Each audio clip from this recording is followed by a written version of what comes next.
New reaction coming in from around the world after President Trump said the United States is pulling out of the Iran nuclear deal.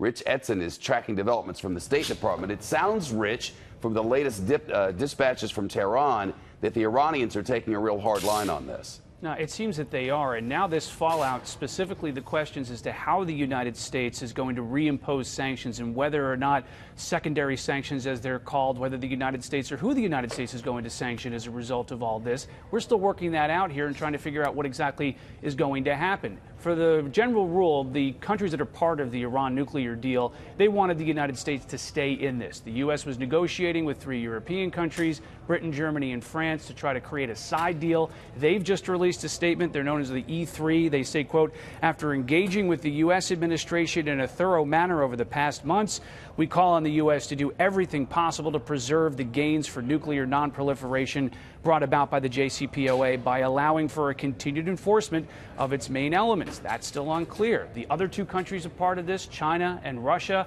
they had been pushing the U.S. to stay in, and they're now starting to talk, essentially expressing the same disappointment. However, the Gulf countries, including Israel, Saudi Arabia, for example, they never liked this deal. They wanted the U.S. out of it. The Saudis are saying they fully support the U.S. decision, as does the Israeli Prime Minister Benjamin Netanyahu. Israel fully supports President Trump's bold decision today to reject the disastrous nuclear deal with the terrorist regime in Tehran.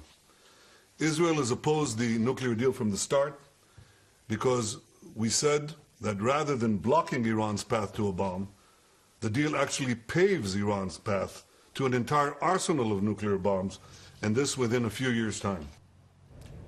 Netanyahu added that the decision was both brave and correct, Shep. But what is the plan to stop the Iranians from enriching again if they decide to do so? What's the plan about how to react?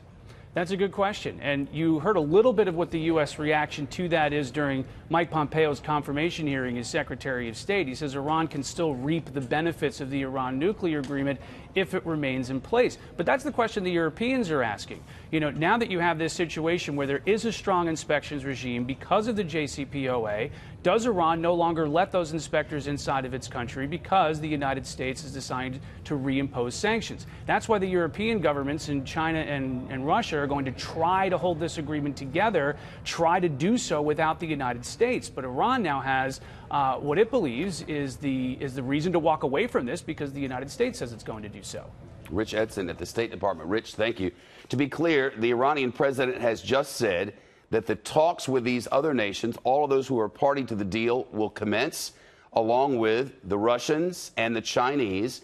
And if, in fact, there is not a way to maintain this deal with those parties, the Iranians will then begin enriching uranium again at a level larger than before. And if the Iranians do that, what is the United States' plan to try to stop them? With whom and by what means? We do not know.